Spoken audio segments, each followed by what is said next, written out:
So you're in a talk about finding a culture that is appropriate for what you want to hope to achieve in your career. If that's not the talk you want to be in, you can leave, I won't mind.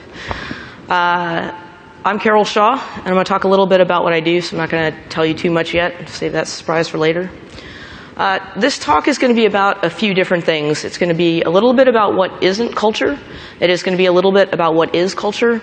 It's going to be how to understand a company's culture, particularly when you don't know somebody who already works there, or don't really have a lot of information beyond what's publicly available. How to do some of that research to learn that kind of information about a company before you set up an interview or try and even decide if you want to apply. A little bit about the interview process, not a ton, but there's also, I'm going to give you some resources that you can go read more about that. And mostly, I'm hoping to explain why this matters and why it's important to your happiness to find a company culture that's going to be right for you. So what isn't this talk going to be about? I'm not going to tell you what's right for you. That's really something only you're going to be able to determine. I've taken a long time to figure out what's right for me. What's right for me probably isn't right for you guys. It's also not going to be a talk where I trash talk my former employers.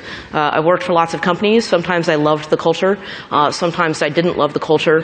The common thread has always been I've loved the people and I love making video games. So mostly that's what I want to spend my time focusing on today. So why me? Why am I up here? Why am I giving you this talk? I'm a super opinionated, and I'm not really shy about sharing my opinions.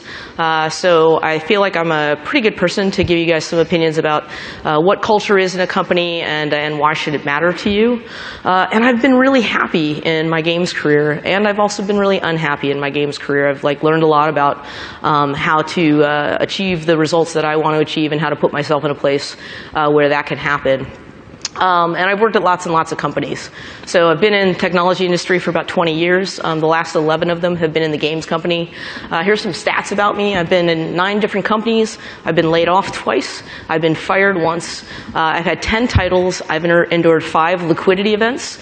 And if you want to know why that's relevant, it's on that slide. It's because the company culture in a liquidity event can shift, and black can become white basically overnight if the company gets bought by a company that doesn't share your cultural values. And that can impact you pretty uniquely because you're still at the company and you probably still need a paycheck. I worked on over 30 different products. And that's important in this discussion because, to me, the products that I've worked on help shape how I see culture within a company. And I've been through more pivots than I could have even listed on this slide. So I've been at lots of companies that have said, oh, we're doing this now. Let's go this way. Oh, no, let's go over that way. It's going to be awesome over there. No, wait a second. Let's go back this way. And that is also another reason that company cultures can shift.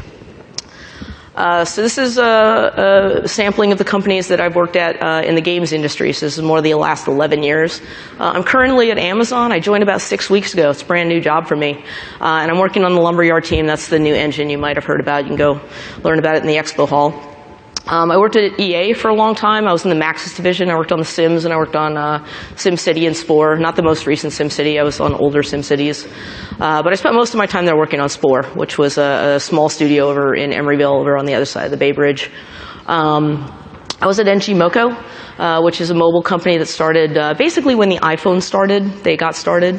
So they were sort of early adopters of the iPhone as a gaming platform. I was at Kixeye. It's a company that makes web Facebook games and is moving into mobile. I worked at Telltale Games, which was my most recent employer before I went to Amazon. And they make narrative games. You might have heard, I worked on The Walking Dead, and I worked on Game of Thrones, and my personal favorite was Tales from the Borderlands last year. It's one of my favorite games of last year. You should play it. If you haven't played it, it's awesome. And then I included Callaway up there, which is a small children's game company that doesn't exist anymore. And I was only there for about 6 months. And I include it because I actually love their products. But ultimately, the job wasn't a great fit for me, even though I like the products and I like the culture. So it's an interesting study for me, and I'll talk a little bit more about that. The reason that all of them are on there and why I wanted to include all of them is some of them you'll see are super big, and some of them were super little. Like Callaway was maybe 30 people. Amazon is like hundreds of thousands of people. And EA is also, a fairly big company. But that doesn't really matter. It's one of the cases in the world where size just really doesn't matter in fostering a good and strong culture that you can understand and be a part of. So, don't think about the size of the company necessarily. Figure out the size of the group that you're going to be in. My group at Amazon is very small, and it feels very family-like so far, which has been great for me. So, I've worked at lots of companies that had a lot of different kinds of perks. And I guess I put this up there because I want you guys to understand that perks are awesome. Getting free food is awesome. It's sort of a part of the games industry. Going to yoga nourishes your body, it nourishes your mind. Going to parties, MoKo had kegerators on every floor of the offices, which was awesome. Telltale, one of my favorite things about Telltale was it was a dog-friendly office. That picture of me is with my little rescue terrier who is very attached to me, and she could come to work with me, which was awesome there. And all of these things are super terrific, and they're a great part of a company, but I don't think that they actually make the culture. The important thing about them is that they can boost morale. They don't define a culture. Facebook and Google constantly get awards for being amazing companies to work for, and they have great perks. So that food bin thing in the last slide, that's at Google, and there's like some rule that the mini kitchens have to be less than 100 yards from any desk when you're at Google. But the thing about Google and Facebook and some of the other companies that I've worked at is that it's not the perks. It's that they have a strong vision and a founder and leadership team that is able to articulate that vision to the company. And I think that that's a much more important piece of the company than the perks. So. This is another thing that I don't think actually makes a culture. And we talk about this a lot in the games industry. Crunch is a thing that exists in many game companies, not all of them. I've gone through it.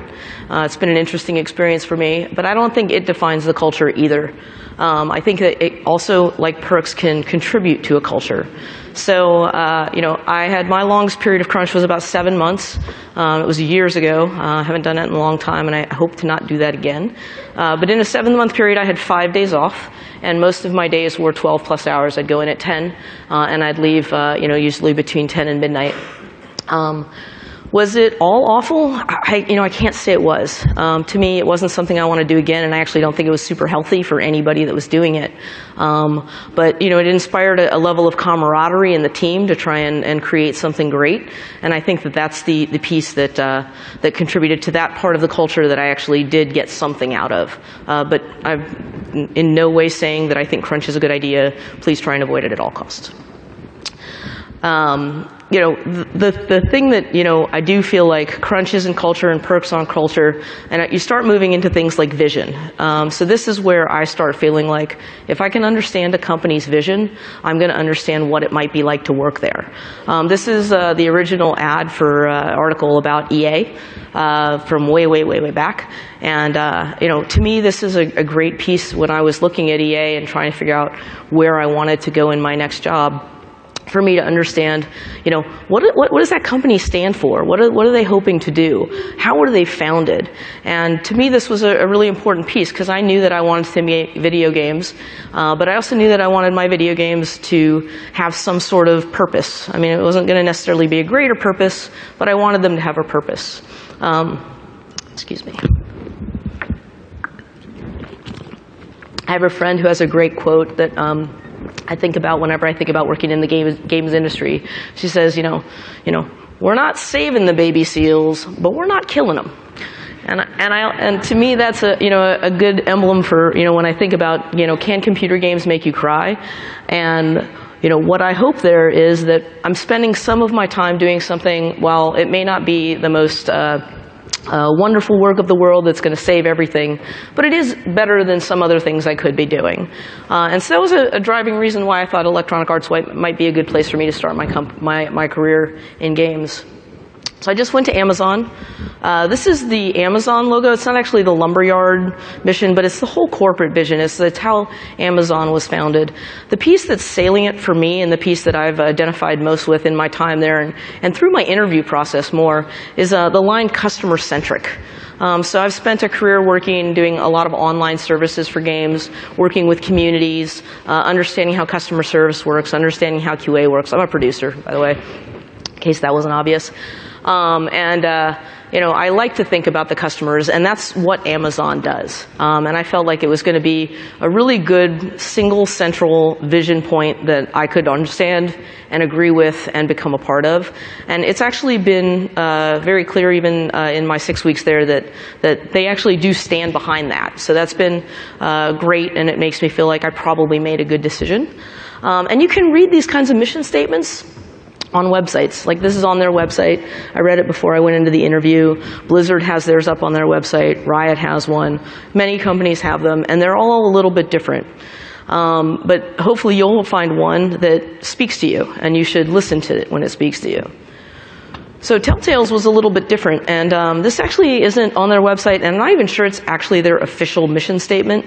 But when people would come into interviews, and I would interview them for jobs and try and figure out if they were going to be a right fit for Telltale, and they'd ask, why do you like to work here? I'd say, because everyone in the company, from the QA people to the customer service people to the admin assistants, all the way up to the founders, believe that we're here to create great narrative-driven, episodic digital content. And that's really the driving force in the company. It's not about spending a whole lot of time working on the tool set, although they have a great tool set that's very stable and great to make these types of games with. But this is the focus. We want to make great content. We want to tell great stories. And everybody in the company understood it, and we were all really excited about it. And that's why Telltale Games tell such great stories.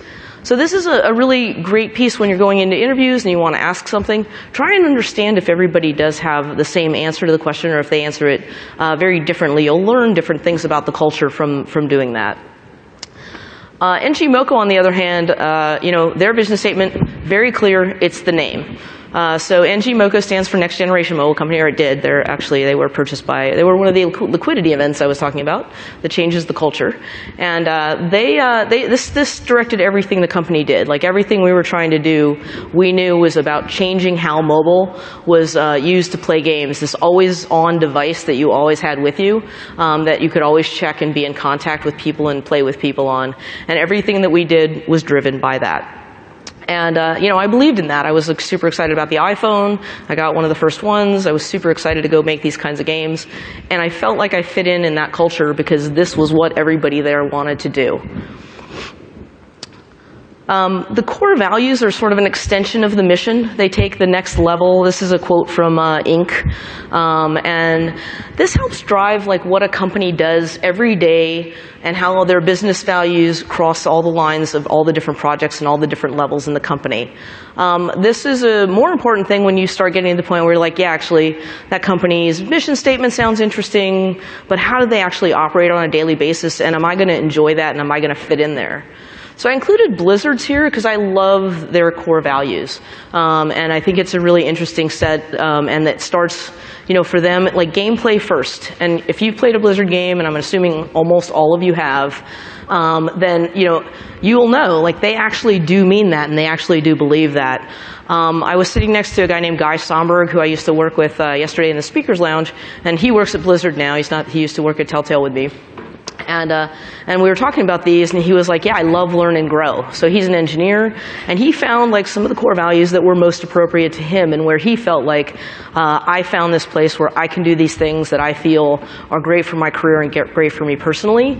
And I think that's what you can do when you look at core values, is try and understand them. So Amazon's got a pretty big list of core values. And the interesting thing about the interview process at Amazon, you can go online and read a little bit about it, is that you really spend the whole day talking about these core values. And a lot of times that can be like, oh, that's super hokey. Nobody actually does those once they start work. I haven't found that to be true at Amazon, and when my conversations with the guy yesterday, it doesn't sound like that's true at Blizzard either. They actually do live them and talk about them. And if you're curious, my favorite core value is bias for action, because like I mentioned, I'm a producer, and I like to get things done, and Amazon actually builds that into their structure. So if I looked at bias for action, and I felt like I identified really strongly with that, and I knew that there was going to be at least one component of the culture that I was going to find fascinating for me. Sorry. It's Friday, losing my voice, GDC. So these are some founders and leaders that I've worked with. And the slide is up there because when you do research on a culture, it's good to know about who's leading the company. So these are 3 founders that I admire very deeply. I've gotten to work with them pretty closely at different levels through different products. The first one is the gray-haired guy is Neil Young. He's the founder of MoKo. He's probably one of the most articulate visionaries I've ever worked for, and I would work for him again tomorrow. Well, not tomorrow because I just took a new job, but I would work for him again in my career because I just think he understands, A, what makes customers tick, but B, he understands how to inspire people to create products for those customers. And that's, again, something I hold dear. Like, I really, really want to be able to make things for people that they're going to enjoy and be able to use to improve their lives. I'm going to skip the middle one for a second and go to the far one on the left. That's Kevin Bruner. He's the founder, one of the founders of Telltale. And he is a man who understands story, and he understands how to create really, really compelling, interesting stories. And watching him explain that to me when I was going through the interview process, and then watching him over my time at that company was really inspiring for me because he actually takes what he believes is really important and is able to convey that to everybody and get everybody to go forward in the same direction. And to me, that's a really successful component of creating a culture within an organization. The middle one is Lucy Bradshaw, who was a VP at EA for a long time, and she was a manager on The Sims and Spore and SimCity. And I'm going to read a quote from Jane Eng. So did any of you guys go to Jane Eng's Firewatch talk? Yeah, a couple of you did. So she gave a talk the other day where she talked about her time with working on Spore, which I was a project on for 4 years. And she said, I'm not going to read a lot today, but I'm going to read you this quote. I think games that are trying to appeal to young men can have a kind of macho thing going on, and it can create this culture where even the development is kind of bro-y. A lot of it is determined by leadership.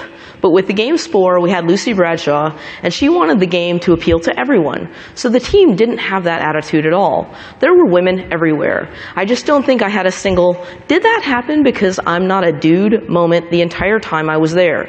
It was just about the work.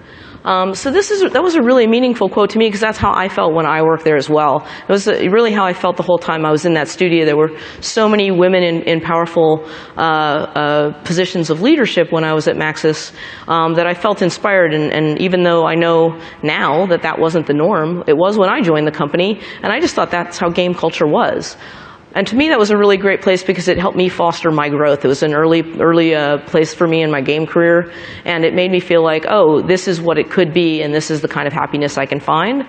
And then it propelled me forward as I looked for other jobs to make sure I was understanding the culture and addressing it and making sure it was going to be a good next step for me. We're going to move on to research. Actually, these slides are backwards, so I'm going to go this one first, and then I'll come back to the other one. So when you sit down and you decide it's time for me to look out there in the world and get a new job, there's a few places that you can go to learn about jobs when either you're brand new to the industry or you just don't know anybody at some of those companies. Like, it's really, like, I've been in the games industry a long time. I come to GDC a lot. When I went to apply to Telltale, I didn't know a soul there. And that was really weird because they're just over the bridge. And I had to do a lot more research to figure out if that was going to be the right company for me. So I went to places like Glassdoor, where you can read reviews of companies written by employees, and I would take those with a grain of salt, because especially from former employees, a lot of them are written with some sour grapes. So, you know, I like to look at the current employees and kind of understand their experience a little bit more, because they're there because they're happy. Definitely read the negative reviews too. You want to learn if there's things that are consistent across them. You'll start understanding pieces of the culture that have seeped in that have made more than one person unhappy. It's a good thing to know about those. Career Cup's an interesting one I just learned about today, and it's a place a little bit more geared, I think, to engineers. But what you can do on Career Cup is go in and actually find informational interviews with people at companies that you would like to work for. I think it's a paid service, so take that as you will. Your mileage may vary, but it might be an interesting resource for you if you just don't know anybody, but you really need to understand a little bit more about a company before you go in. LinkedIn is great. You'll find out some information from companies, particularly around like team size, the kind of makeup of the people that they have there. X game company, that's not actually a company. That's the company's website. Go to the company's website and scour it for information. I love Double Fine's site because on their jobs page they say like, are you a bunny? We're hiring bunnies. And it's just funny, and it just gives you a sense of like, they have a sense of humor about themselves, which, Tim Schafer clearly has a good sense of humor given the games that he's written, the kind of interviews he's given. And you'll start learning about the company in that way too, and understanding whether it's going to be a good fit for you. I put Crunchbase up there. That's a little bit of a more practical piece, but it also does impact the culture. Crunchbase lets you know, particularly in startups, whether they've got any money. And what that gives you is a sense of, is this company actually going to be around for a little while? Which might or might not be important to you. Like, I've never done an indie because I don't think I have the kind of the backbone and the will to kind of, hope it's going to work out. It didn't work out. Or it did work out and it was awesome, but I'm still pretty small indie. But Crunchbase can give you an idea of like if it's a startup, whether they've got funding, and it gives you a sense of the founders, who's working at the company. You'll be able to read articles about the company's growth and decline if there's been any, and you'll be able to learn some about the culture that way as well. And of course, you want to Google the crap out of all this stuff. So, you want to find blogs from people who work there. You want to find any information you can. It's fun to look at pictures of company events and try and understand, like, what do they do for fun? Do they look like they're doing group activities? You can find out all sorts of crazy information. You feel a little stalkery, but it's not the worst thing in the world to do. And then, reach out to contacts on LinkedIn. Like, I get pinged all the time on LinkedIn from people who are, 2 LinkedIns away from me, 2 connections away from me. And, I'm always happy to talk to folks if I have the time, if I'm not buried in work. But you can try and find people you're at a conference, network, talk to people. If you see somebody with a badge on, see if you can buy them a coffee and learn about their company. That's really one of the best ways to find out information, is just to talk to somebody who works there. But if that, again, there's a bunch of things you can do if you can't find anybody. Skip. One of the things, again, I want to make sure that you think about what's important to you. So, a lot of the conversations I've had this week at GDC about this topic, it's been brought up that, sometimes companies with really great cultures make terrible games. And other times there's companies that have really, really great games that have terrible cultures. So, you need to decide what's probably going to be the most important thing to you. And, there's a blend in there, of course. It's not just all black and white. But, maybe the games are the most important thing to you, and that's what you want to focus on. But maybe you have a different kind of life. Like, I have a kid now, and I needed a culture that was going to, understand that I need to find that balance. And I need to think about how I balance my work life with my home life. Maybe working in a company that has a great bent for prototyping is important to you, and these are different types of things you can learn when you start Googling about companies. I've always enjoyed companies that have a strong prototyping bent because it proves that they're always interested in learning more about their products and having you learn more about their products while you're making them. That's not always the case with every company, and maybe you really just want to be shipping good new code every single day, and you don't want to be thinking about doing experiments and trying stuff out. There's a lot of different options, and you just need to find the one that's going to suit you. And the games just might be more important than even the company. So maybe there's a genre of game that you are extremely passionate about, and you don't actually care that much about what the company culture is like, because you just really want to focus on your games. And there's plenty, especially if you're an independent contributor, an individual contributor, there's a lot of jobs out there where you can kind of just put your head down and get the job done. And if you're passionate about a certain, like if you're really passionate about AI, you might want to think about going to work on The Sims, even though The Sims isn't really your game, but it has some really interesting AI projects that are built into it just from the nature of the product. So, take that and mull that over and think about what's most important to you. All right, I'm going to let you guys read for 2 minutes, or not even.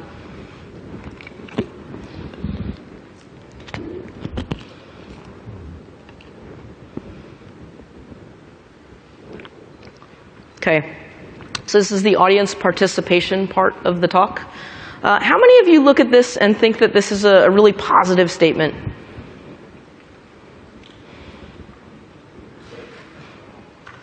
Okay. And how many of you look at this and think this is horrible in a negative statement? Some of you. So I think you can kind of see this either way. I mean, I think that, when you think about a company culture, you want to go out and understand how they ship products. If you have a company that says, like Blizzard often holds dates, and I'm not going to tell you what company this is, but you could probably go online and find it if you were super curious. But Blizzard often holds products for a while because they just want to make sure their quality bar is kept at a certain level for every one of their products. And maybe that's really important to you, and that says a lot about a company's culture.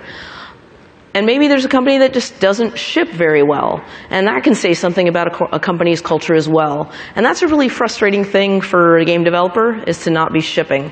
So you want to think about that and kind of do your research and understand that. Not to say that camaraderie and people have no impact on the culture, because I think they actually have a huge impact on the culture, and that actually might be a really important piece for you. So maybe working with that team is something that is really important. This meme was sent around my work at Amazon my first week, and it's my boss. And it became this super funny running joke that went for 2 or 3 days. I think he actually might have been asleep in a meeting. But bias for action, yeah. So you combine this with the company's leadership principles and the sense of humor and the team that it was going to be. And I kind of started feeling that, maybe I made the right decision and maybe it was going to be a good environment, because it had a bunch of those different components. So, again, that's those are questions that you're going to have to answer for yourself. So here's some questions that you can ask when you go into your interview. And these are all, again, the types of questions, I like to ask these across all of the people I interview. And the internet is filled with hundreds of these. So these are, kind of my 4 favorites. And I definitely try and find out as much as I can about what's going to help me be a success when I come into a company. Oh, I forgot a question mark. Well, you can use the big question mark at the end. But, how would you describe the culture? You can get a lot of information about what they feel is culture. Maybe they're like, we have a kegerator on every floor. And you're like, oh, if that's the culture here, that's great. Maybe beer is really important to you. But maybe that gives you enough of an answer that that's how they equate their culture. Maybe it's not a very serious work environment. Or maybe it is. So, think about the questions that you ask before you go into an interview. If you can get informational interviews with people at companies, that's also another really good way to learn about them before you go work there. So, once you get a job at a company, you're probably, it's not like my dad. My dad was at the same company for 30 years.